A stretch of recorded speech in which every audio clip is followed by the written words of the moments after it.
Welcome to Inside the Collective, where we dig into the thinking behind how people work. A quick note before we get started, this is one of our origin sessions. 6 early conversations recorded when the show was still finding its shape. It's grown since then, but the thinking in these still holds up. If you want, jump to Season 1, Episode 1, or stick around for this origin session. Production's a little rougher, but the conversation's worth it. Let's get started. So I'm Jordi Morillo. I'm the head of design for digital platforms at US Bank. I manage a team of 125 designers across the US and India, and we essentially do all the digital assets that everybody or every business in the bank needs. We identify customers, we bring them on board, we manage their communications, documentation, move the money at the bank, and have the developer experience and the design system under me. And we serve our 3 segments, like consumer, business, and corporate. I've been working also at Square. I've been working at a company called Seismic on a startup here in San Diego that does machine learning for B2B sales, and too many years at HP. In the beginning of my career, doing almost everything they do in that company. I've been teaching a lot. It's a passion I have to pay forward a little bit and help the new generations of designers to try to take advantage from my experience. And I've been teaching in Barcelona, where I first met Astrid, and I've been teaching here in the US. It's something that I continue doing because it's one of the things I enjoy the most doing. So, yeah, I think that's me in a nutshell. I was born in Barcelona and ended up here in the US almost by accident. But I've been like 12 years of the last 15. That's kind of what. There was 3 years that we were back home in Barcelona to lead another project, and then I was offered to come back. So it's kind of yeah. I live in San Diego, married with 2 children. So that's kind of the. Thank you for that intro. Appreciate it. We're going to jump in with some quick hit questions, and then we'll go to maybe some bit longer ones. So what's one tool that you can't live without? That's a very good one. I would say right now, either ChatGPT or Claude. Okay. Yeah. Right. Most underrated skill in a design leader? Humility. Favorite design book or thinker right now? Thinker, John Maeda. Book. I love the books from Erica Hall. Just Enough Research is a very good one because it's a very realistic understanding of what research can bring to design in business. So it's a fantastic book. Right. What is a design trend you wish would just go away? The lean startup methodology. It's terrible. I think it's been horrible for the innovation industry as a whole.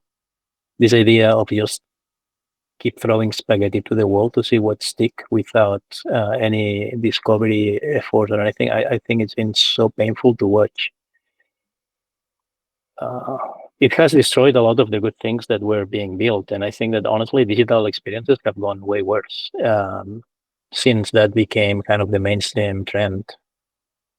Hopefully, it changes because it has impacted the industry so badly. Yeah, that's horrible. That's been just hard to watch happening. Right. I love that. This one is a short question, but maybe difficult to answer. Describe your design philosophy in 3 words. Empathy, collaboration, and craft. These are the 3 things I love. Yeah. How has a failure or apparent failure set you up for later success? Had so many failures that hard to choose one from. But yeah, there was one time that we convinced HP to do something nuts. That was essentially building the perfect machine, right? The one that our clients had been always asking for. And we had gained enough credibility for the company to take that bet and invest a lot of money in it. The machine itself was a failure because it arrived 10 years later, right? So people were asking for those things for 10 years. However, it ended up enabling a number of modules that then enabled business strategies that had saved HP big time because they were able to create very low cost components that they've been able to use for much more expensive machines and be successful because they could sell very good machines at a very with a lot of profit. And I remember being criticized big time for convincing them to do it, but I think at the end of the day, they realized that they're still living out of what they created with that machine. So there was so many different things that they've been able to, and that's 15 years ago, they're still using it. So I think that's something that sometimes is hard to see, and it was hard to see at the moment, but there's been a lot of leverage from that. What's one of the most worthwhile investments that you've ever made, like an investment in money or time or energy? Experiences is always the best investment, right? Travel is probably the best investment you can make. Yeah, that's the investment I never regret. Got our niece is over here on her. She just turned 18 and she's traveling. It's amazing to watch her eyes open up and all the things that she's learning. It's fantastic. What do you wish you had known earlier in your career?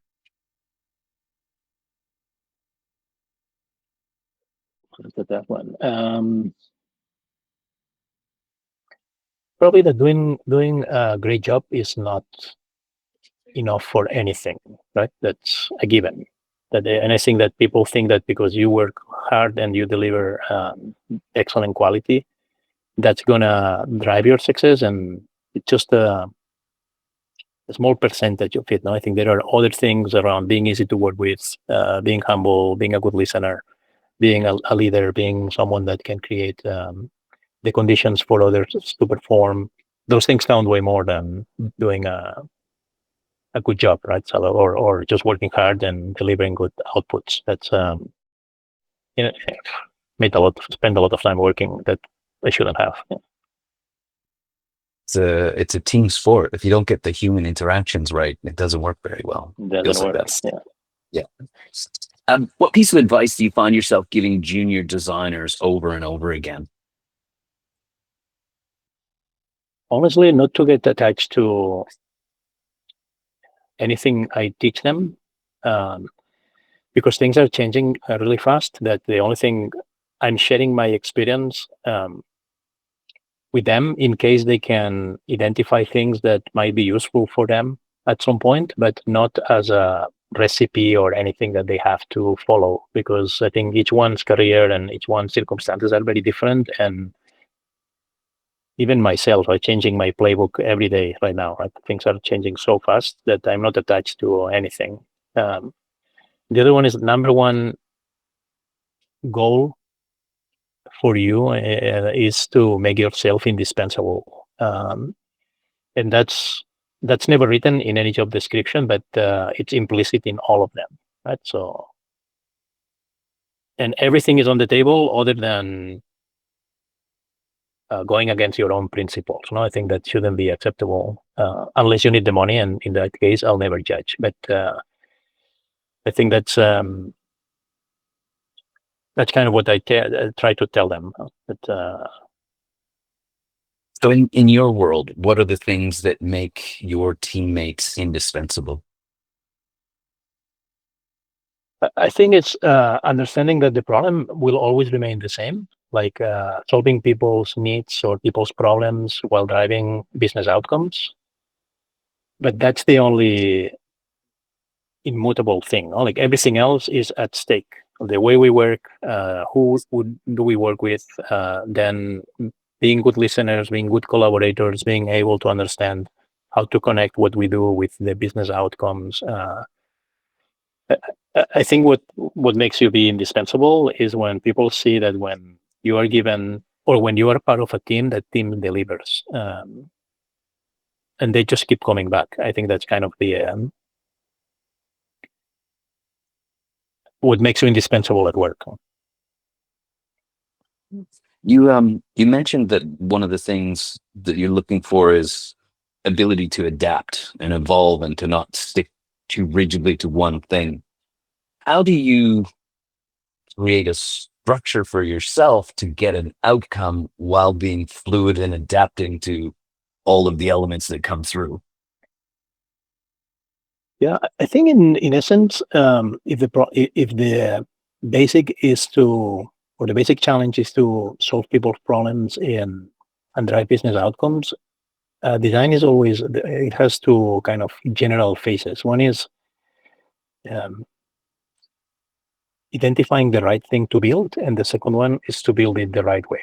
And then anything goes, right? As long as you find the fastest possible way to identify what's the right thing to build, the one that really solves the right problem and delivers the highest amount of value with the least amount of resources as fast as possible, do whatever it takes to do it.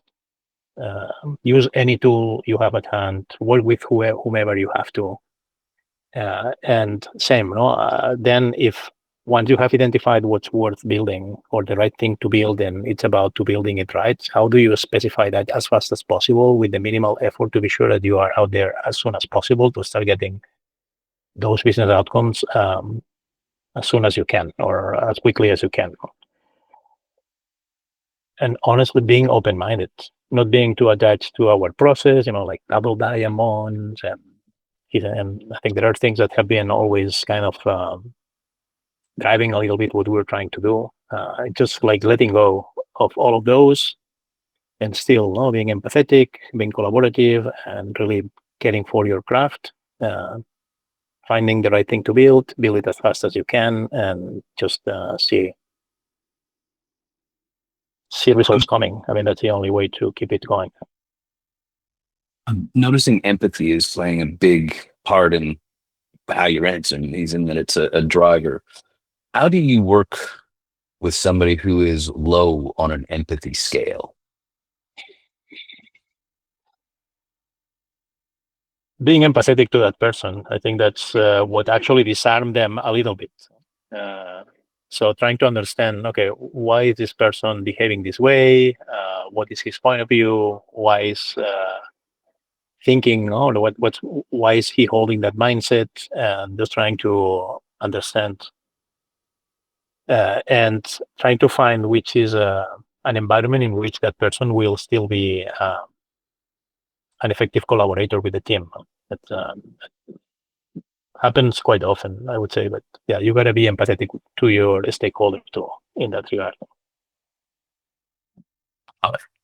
In the last 5 years, what have you become better at saying no to? Distractions, innovations, tools, etc. I think better at saying no at tools. I think that a lot of we look for band-aids for everything, and for example, when the process doesn't work, hey, let's buy a license to Dragonboat or Trello or whatever, or hey, we need to run some CRM. Hey, let's get a Salesforce instance. Or it's like, no, guys. I mean, that's the tool, but that's not what we need, right? So I hate tools because they tend to be the quick resort that hides the problem. So first needs to make it work without the tool, and then when you have a system and you need to scale is when the tools need to kick in, because the tools essentially are ways to scale your operations, but they won't solve the problem for you if you don't understand how to do the job. That's something I push really hard against people trying to build stuff or buying stuff right away or building software to solve a problem if we still don't understand how to work and how to solve that problem ourselves. Yeah, there's a lot of people falling in love with the solution. Well, I would say with the tool, not even the solution, no? Because the tool ends up making sometimes the problem even worse, actually. So it scales the problem and not the solution. How do you stay inspired and continue learning in a leadership role?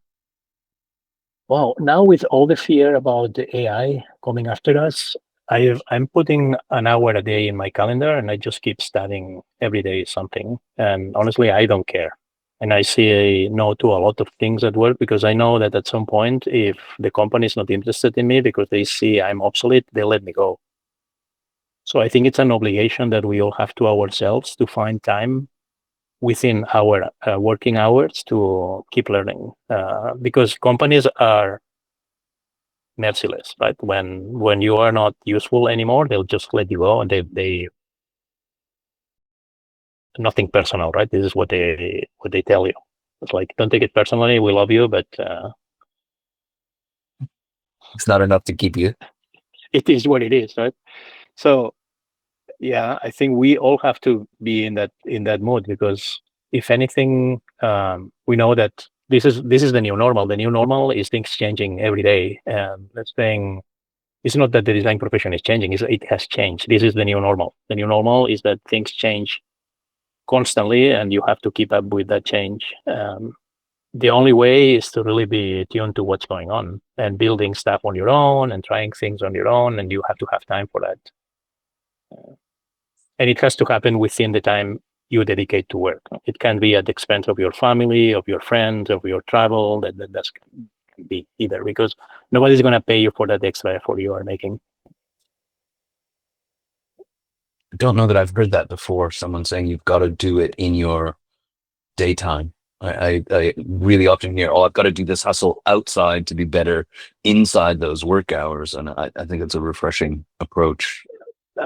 I try and never do it outside of my working hours,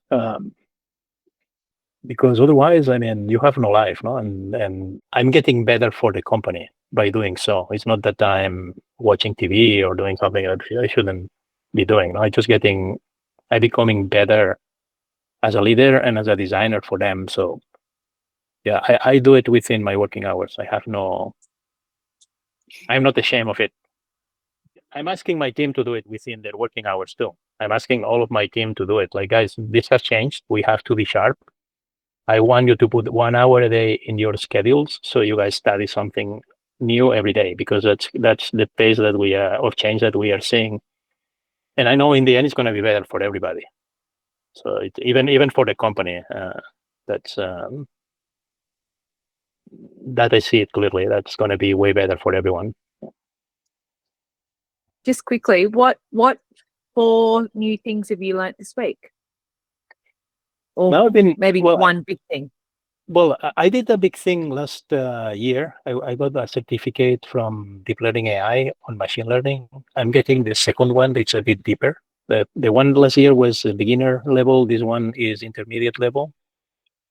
I have the goal to get my first job in AI by the end of this year. That has nothing to do with the bank, like a side hustle that I can. So I want to prove that to myself, that at some point, if that's the only thing that it's left to do, that I can get a new job or something. But that's kind of the goal I have, and I'm saying it publicly to obligate myself and commit myself to achieve it.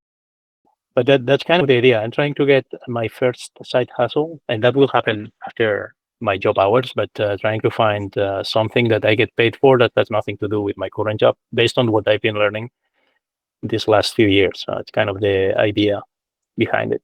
Yeah. What traits do you look for when you're hiring designers to work on AI or data-heavy projects? I'm not particularly looking for designers to work on that, but when I hire designers, I look for people that own their craft, that they are proud of the quality of what they deliver, people that are proactive, people that understand the balance between progress and perfection, and people that are humble and good collaborators. That's, to me, I think kind of the qualifiers to me, because people that are good collaborators tend to be empathetic also. They're able to listen, they're able to understand where people are coming from, and those tend to be my go-to criteria when talking to people and trying to see if they are a good fit for our culture or the things that we're trying to do. I think this design as a profession is fairly malleable. I mean, you can be working in AI today, you can be working in something else tomorrow, but if you have that curiosity, if you have that proactiveness, and you have that ability to collaborate, you can essentially tackle anything. I think in the end, design is creative problem solving and can be applied to any problem that you are trying to solve. And I don't look for anything in particular for AI, even though we are working on it, but I don't hire for AI when I'm hiring designers. How do you filter out people who are excellent at interviews versus people who are excellent at the job? That's a tough one. Yeah.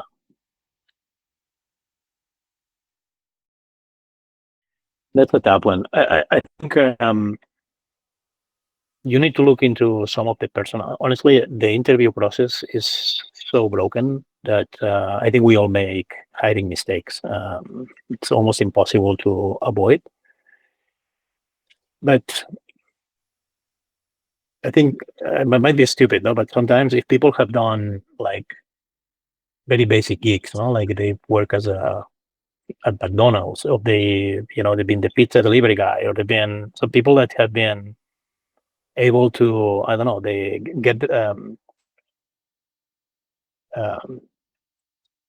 get real and understand what others might be going through when they work, because those works happen to be the actual work of some people, right? And they've been doing it, and they've been able to kind of put themselves in a situation that maybe they didn't need to, or maybe they did, but so I think they have some sense of reality, and I think that's important, no? Because if you have a life that is too easy, you can lose a little bit of ground about what the people you're going to be designing for are actually going through, and then becomes very difficult to connect with their needs if that's the case. But honestly, I mean, I don't know. It's probably the worst answer of all the bad answers I just gave you in this session. But it's kind of fluffy because the process is so broken up. Imagine deciding on the future of someone in maybe 4 conversations of 45 minutes each. It's just unfair. It's just not okay, right?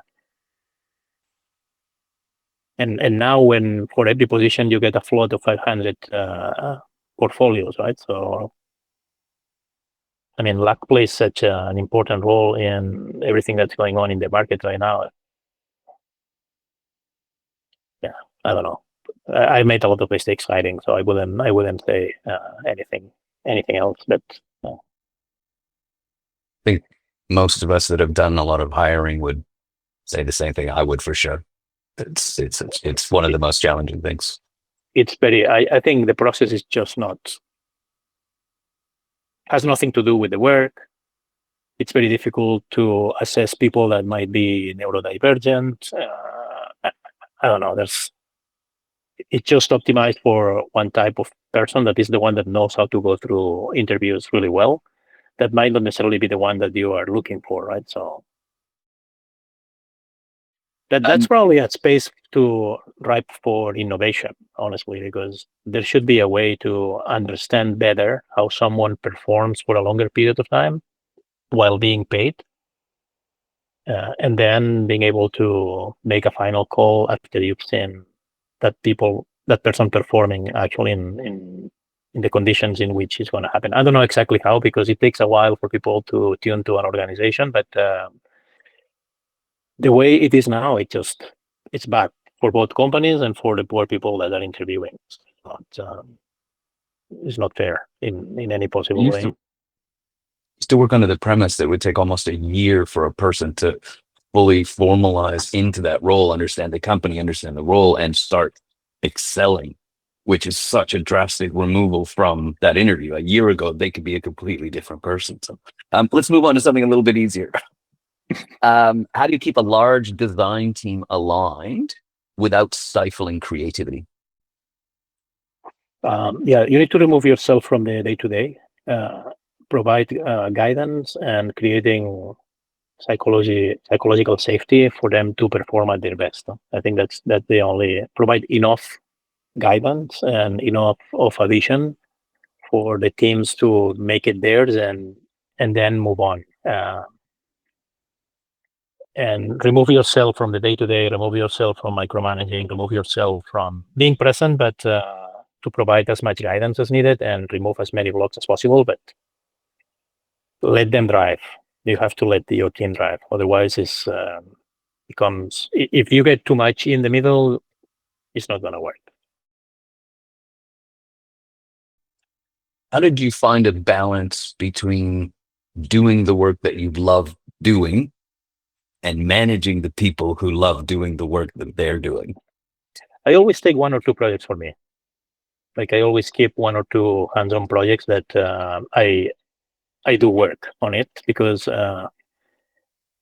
this idea of the executive that was completely hands-off from work is also gone. It doesn't exist anymore. Like people, even if you manage a large team, you have to be on tool and you have to be up to date, and otherwise your team lose respect. Like this guy doesn't even know how, I don't know, like how Figma works, right? So why would I trust his point of view if he is not even understanding the problems I'm going through when using the tool? Or so you got to be, I think you need to keep hands-on work for yourself that doesn't compromise your ability to create the conditions for the team to succeed, but you have to be on it. You have to be on the trade, like every day. Yeah. What rituals or systems have you found most effective for team health at scale? We're meeting once a week all together. So we're having our design critiques. I think we have created a beautiful space where people feel confident to share their work at every stage. And that has helped a lot, actually. That's been beautiful to watch.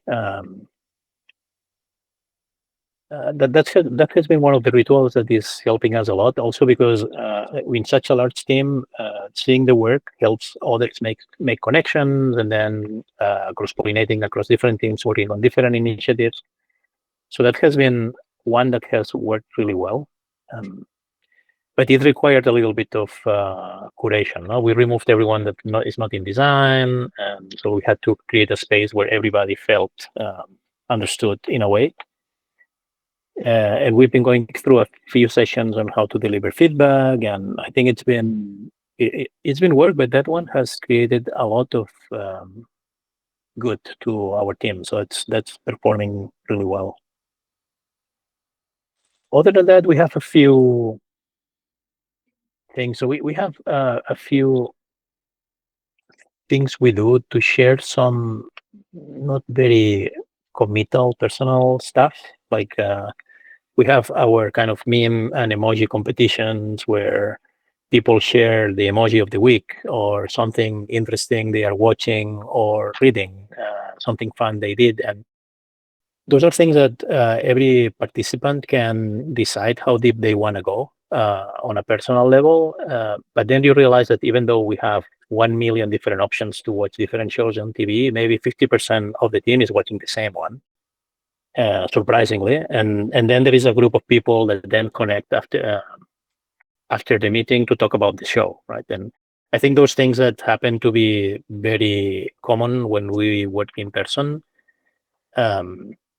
are way more difficult when we are in remote, but at least these very non-committal things end up creating these personal connections between the team. At times, I don't know, and I don't care, right? So they end up getting like the fans of a particular show, or people that are reading the same book, or people that listen to the same music, and they have their groups in which they're chatting with, they talk about it. that has helped big time also, like using this, looking for tools that allow people to share as much as they want about things that matter to them personally, but then help them connect with the rest of the group at a personal level, I would say. Because you start talking about the show and then you start talking about something more personal if you wish, but in an environment in which you feel more confident. It's like that's helping to build it. Yeah, this is what I mean. This is where I build my meme library. That you outsource the meme library. I love it. There's Jordi, there's a New Zealand photographer. His name's Simon Devitt. He's an architectural photographer. His work is beautiful, but his stories on Instagram is 100% memes.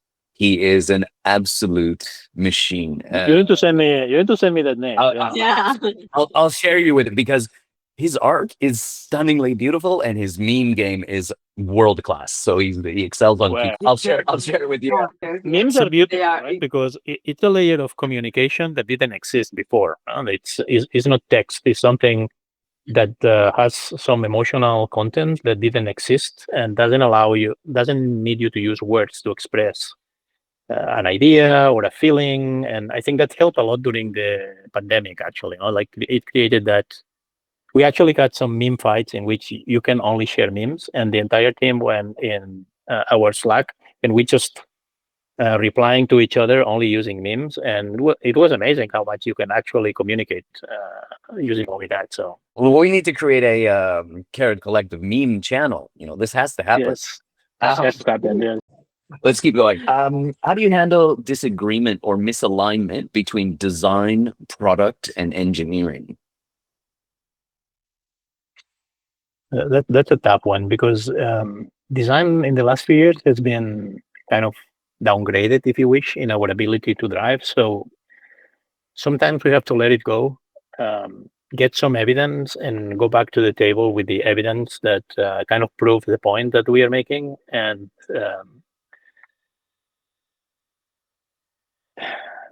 little by little, not with intention to finger point or like play the told you so game, but with intention to say, okay, this has happened. So next time when design makes some objections, we happen to be listened more carefully. I think that's something that it's taking longer than it used to. And when it's not reactive. What we try to do is trying to find those willing conspirators that there are always in any organization. You always have the product guy that understands design, the engineering guy that understands design. Then you kind of team up with them, build something the way it is supposed to be built with true collaboration between the three of you. Put it out there, get the results, and then show it to everybody. And then everybody wants to be part of it, or at least some people that didn't know how to articulate that want to be part of it, and then you grow to critical mass, and you hope that ends up being the way everybody works in the company. But those are cultural change processes that take more than a year or two sometimes to reach critical mass and then get the whole system transformed. But yeah, we have to be bringing evidence, and that's the only way nowadays, is bringing evidence back to the business so they understand how different the outcomes can be if you drive a process that is human-centric from the beginning. It's like you're meaning to remove the subjectivity. Yes, because honestly, what has happened is that product has been made king in many occasions, and sometimes it's just the gut feel of a guy. And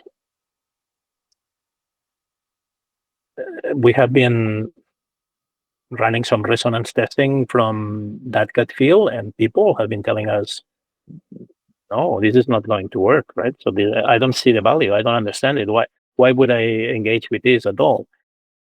And sometimes we've been chat and asked to, okay, it's going to be this way. Okay. Then in the end, you're given the helm. So we disagree, but commit to whatever you told us. No, but then next time we hope that you listen. But there's been a lot of that lately. Yeah, not only at the bank, everywhere in the industry, in the innovation industry. I think this product-led era that we are through, it's been painful for design. But the only way is to show evidence. that there's a better way to do things that doesn't require product to let go. It just requires them to be able to collaborate.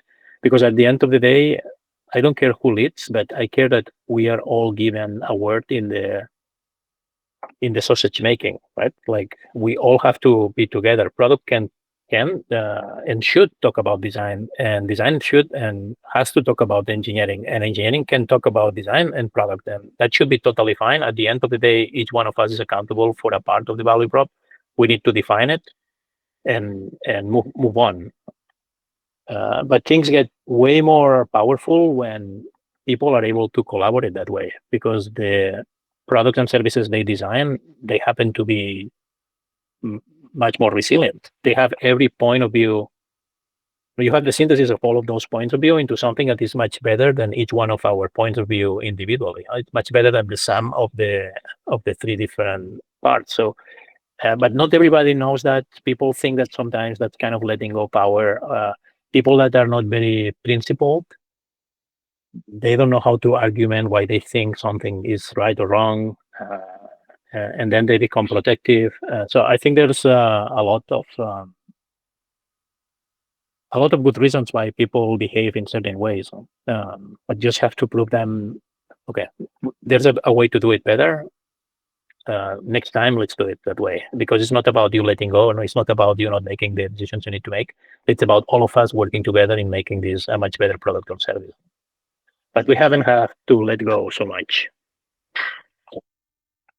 How do you teach your team when it's time to fight for what you believe is right, and when it's time to acquiesce for the good of the harmony and the broader team? That's a very tough one. For example, we fight to death when we believe what we've been asked to do is unethical.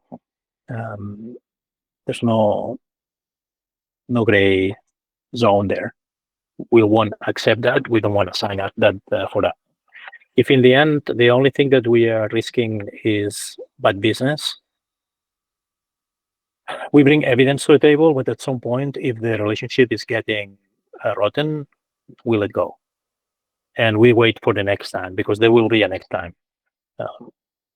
But we also make it very clear that we brought the evidence, we found or we proposed a different way to go about it. It was rejected, and these are the outcomes that the company is harvesting. No, then with the hope that next time is going to be different, right? That someone will be like, oh, okay, yeah, these guys already mentioned that, but we move forward anyhow, and the thing is not moving the needle. Like probably there should be, maybe next time they'll listen. It's not guaranteed, but some people do. Some people do change. Yeah, I think when you need to avoid the foobar state, right? If the personal relationships end up being broken, then it becomes impossible to fix. And I think that's where you need to put a little bit the limit, because otherwise, once personally people can't get along with each other, they won't be able to create anything that's meaningful together. So that's by all means the limit you need to avoid, because otherwise you're going to need to break the team and build a different construct for that team. So it's hard to repair personal relationships when they break. It's very difficult. It reminds me of the trust equation. People are more likely to agree with people they like. Yeah. How do you decide? Yeah, the goal shouldn't be to be liked, but if you need to get buy-in, how do you decide where AI should enhance a user experience versus where it might overcomplicate them? We are not looking at the user experience yet. We are working heavily on AI to streamline our process. And for example, doing all the tedious tasks that people hate doing. So we are building an agent that does all the visual quality of our Figma files, so designers don't need to do it, because they hate doing it and they do a very lousy job, right? So, and they don't feel they're going to be replaced by the AI. They actually love the guy because it's kind of this synthetic quality assurance technician that checks out their files and tells them what things need to be fixed to make their design spec more compliant or more consistent. I think that's the point for us, and I think we'll apply the same when we end up touching the end customer. Right? Like, how do we get this over enthusiastic synthetic entity to do the stuff that people hate doing, and so they can have more time to do the things that they love doing. Like, I don't know, for a small business, managing cash flow, for example, that's something that kills them. A lot of small businesses end up closing because they don't know how to manage their cash flow, and the business is okay, but actually they run out of money and they can't pay. And then, so I think taxes is a typical one, I would say. No, but there are things that people hate doing that machines, I think, will be excellent at doing, honestly, or at least they won't do it. They'll do it just as bad as people do, but much faster. So I think in the end, still an advantage, if you wish. So that's kind of the approach that we are taking. We are being extremely cautious with exposing AI to the end customer, because banking is a reputation-based business, and I think still unreliable enough to not to trust to give it control over the relationship with the customer, because if they mess up, they can mess up the entire business. So we are looking at using it as a way to first understand how to use it effectively, which are the types of problems that are worth solving, and then at some point, I think we're going to start exposing it more to our end customers. But we need to find ways where if things break, will not damage the brand. So that's the most important thing that we need to preserve, because in banking, if people don't trust you, money flies away and can be the end of you. Continuing on with that theme, what's the framework for evaluating emerging technologies, especially in a risk-adverse environment like banking? Yeah. So for us at this moment is understanding that we cannot compromise data integrity and data security. That's number one goal for us. And the second one is understanding that you are solving a true use case. I think there's been this kind of peanut buttering of AI over everything, but really most of it is quite useless. And most of those features are dying unused because they really don't solve anybody's problems. So I think that's the other thing. So are you solving a true problem? So I think utility is a key consideration. Security is a key consideration. And I would say those are probably the two most important ones. If it has no true utility, if people don't see the value, like, why bother? Because, I don't know, you might make the headlines of a newspaper, but in the end, nobody's going to use that. So it's just going to be what you thought was going to become an asset ends up becoming a liability that you have to maintain, but actually nobody uses. So I think that's the worst possible scenario for a company. In our case, security is very important too. I think those two things are critical to risk introducing a new technology to the market. Oh, you guys, these questions are tough. I hope you hire me after the. I'm ready to start interviewing. Yes. This is the yeah. Because you're only three. It looks like a panel. It looks like you're interviewing me for a job or something. Quite the opposite. It's not interviewing. I'm just trying to absorb all of this absolute brilliant information you're sharing, Jordi. So we're very close to the end, and then we'll let you know whether we make an offer or not. What's something you believe about design or innovation that most people would disagree with? Yeah, I think about innovation to me is that building should be the last resort.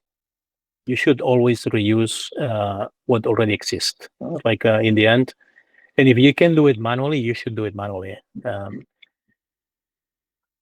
Because in the end, technology is just a tool to scale. Technology allows you to run your operation with the same people at a much bigger scale. But if you're not able to define a business that you can run using a phone that brings back money, don't build anything, honestly. And I think in that regard, I mean, the low code, no code tools kind of help because they help you validate if that business actually worth anything. But sometimes I think the excess of resources is the worst scenario in which you can find yourself. Because you start building stuff just because you can. I have the money, I have the people, why not? But then that ends up being waste. And the problem is that once you commit all that effort to anything, there's so much sunken cost bias, right? Like you need to salvage it at any cost, and things get even worse. I was like, okay, don't spend a dime. Just prove that the thing works. Prove that the people sees value on it, and then once you need to scale, then build something that scales properly accordingly. But yeah, I think working with in innovation with scarcity mentality. I know that abundance is the word. I don't know, like you need to have this abundance mindset, but not in innovation. Innovation, you should always have this scarce mindset, and you should feel blessed by your constraints. Like the more constrained, the better. Like these guys in DeepSeek, the constraints made them build something that guys had to put billions into it by 100th of the cost of what it cost OpenAI to build it. Why? Because you are in Silicon Valley, you have access to the best engineers, you have access to all the venture capital money you can imagine. Just build this monster. It's not all. It's in many occasions is the perfect recipe for failure because you don't. You should be building only when it's strictly necessary, and not everybody feels that way. Precisely because today the tools make it way too easy. Right? So, but yeah, that's the one thing I have to fight a lot with a lot of people. That no, let's prove it. Let's prove that it has value. Let's prove that someone will have to pull their wallet and pay for it, right? Because if that's not proved, any investment we make, it's just wasted money. I'm cognizant that we're coming up to the end of our time, and I'm going to ask a question very different from all the other ones. This is our first Ask Me Anything. You've shared some amazing insights with us, and I hope that's an inadvertent thumbs down. Yes, but actually, even if it was, I was like that, so it's very weird. I got caught yesterday. I did this. I was kind of holding onto my arm, and it did it. I was like, "Oh my god!" Okay, so this is our first Ask Me. This is our first Ask Me Anything. You've shared some amazing information with us. What is one question you think we should make a tradition that we ask in every Ask Me Anything moving forward? I was reading this book. It's a beautiful book that is called "How to Know a Person: The Art of Seeing and Being Seen." It says something beautiful. It says that paying attention is the purest form of love that you can show to anybody, and I think that's a beautiful reflection. But the guy is asking. He has a chapter about questions to ask, right? And there's one that really struck me. That he says, "Ask always a person, what would you do if you were not afraid?" So, and I think it's a beautiful question. It has a collection of other questions because he's saying that he always, even with people that he just met, he has these very tough questions. So I wouldn't say tough, but questions that are like very deep, right? Like, but this one actually I found that was very interesting as a question. And that book is very good. If you guys want to regain some hope in humanity, I needed to read something positive about human beings, and that book helped me a little bit. So it's a good one. It's a good one. And the Any chapter about questions? question is a beautiful one. The questions are very good. Astrid, let's get the link to that book and we'll share it with the link to this Ask Me Anything. Jordi, I said that was my last question, but you're never going to believe it. I've got one more. What would you do if you weren't afraid? I just came up with it myself. Yeah. I wouldn't be working for anybody if I didn't need the money to feed my family. Honestly, that's the reality. I need to provide for my family, and this is why I'm working for someone.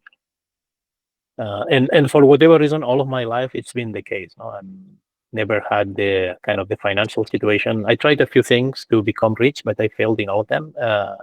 So I'm still needing to work to live. So that's, if I was not afraid, I will try to build my own stuff, or build a company where I can drive, or I can manage the way I want, and actually fail, right? Because I think at some point you need to make money to survive. But that'd be the thing I would do. I would stop working for anybody else and start working with friends and doing something meaningful. I think that'd be the one thing that I would do if I wasn't afraid. Yeah. Jordi, this is our first Ask Me Anything, and I think you've set the bar exceptionally high. I want to say thank you